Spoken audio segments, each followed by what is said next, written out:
Foreword. A letter. October 27, 1995. Dear Constant Reader, life is a capricious business. The story which begins in this little book exists in this form because of a chance remark made by a realtor I have never met. This happened a year ago, on Long Island. Ralph Vichinanza, a longtime friend and business associate of mine, what he does mostly is to sell foreign publishing rights for books and stories, had just rented a house there. The realtor remarked that the house looked like something out of a story by Charles Dickens. The remark was still on Ralph's mind when he welcomed his first house guest, British publisher Malcolm Edwards. He repeated it to Edwards, and they began chatting about Dickens. Edwards mentioned that Dickens had published many of his novels in installments, either folded into magazines or by themselves as chapbooks.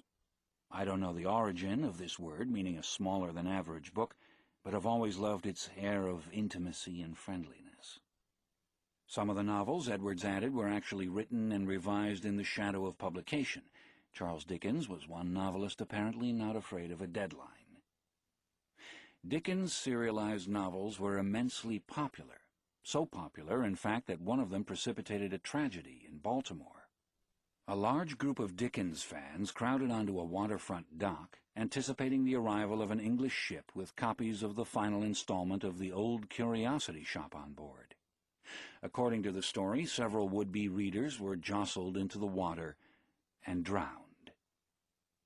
I don't think either Malcolm or Ralph wanted anyone drowned, but they were curious as to what would happen if serial publication were tried again today.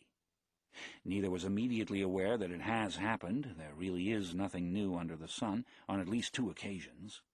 Tom Wolfe published the first draft of his novel Bonfire of the Vanities serially in Rolling Stone magazine, and Michael McDowell, The Amulet, Gilded Needles, The Elementals, and the screenplay Beetlejuice, published a novel called Black Water in paperback installments. That novel, a horror story about a Southern family with the unpleasant familial trait of turning into alligators, was not McDowell's best, but enjoyed good success for Avon Books all the same. The 2 men further speculated about what might happen if a writer of popular fiction were to try issuing a novel in chapbook editions today, little paperbacks that might sell for £1 or $2 in Britain, or perhaps $3 in America, where most paperbacks now sell for $6.99 or $7.99. Someone like Stephen King might make an interesting go of such an experiment, Malcolm said. And from there the conversation moved on to other topics. Ralph more or less forgot the idea, but it recurred to him in the fall of 1995, following his return from the Frankfurt Book Fair, a kind of international trade show where every day is a showdown for foreign agents like Ralph. He broached the serialization chapbook idea to me, along with a number of other matters, most of which were automatic turndowns. The chapbook idea was not an automatic turndown, though. Unlike the interview in the Japanese Playboy or the all-expenses-paid tour of the Baltic republics, it struck a bright spark in my imagination. I don't think that I am a modern Dickens. If such a person exists, it is probably John Irving or Salman Rushdie, but I have always loved stories told in episodes. It is a format I first encountered in the Saturday Evening Post, and I liked it because the end of each episode made the reader an almost equal participant with the writer. You had a whole week to try to figure out the next twist of the snake. Also, one read and experienced these stories more intensely, it seemed to me, because they were rationed. You couldn't gulp, even if you wanted to, and if the story was good, you did. Best of all, in my house we often read them aloud.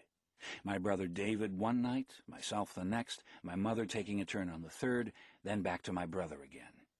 It was a rare chance to enjoy a written work as we enjoyed the movies we went to, and the TV programs, Rawhide, Bonanza, Route 66 that we watched together. They were a family event. It wasn't until years later that I discovered Dickens' novels had been enjoyed by families of his day in much the same fashion. Only their fireside agonizings over the fate of Pip and Oliver and David Copperfield went on for years instead of a couple of months. Even the longest of the Post serials rarely ran much more than 8 installments. There was one other thing that I liked about the idea, an appeal that I suspect only the writer of suspense tales and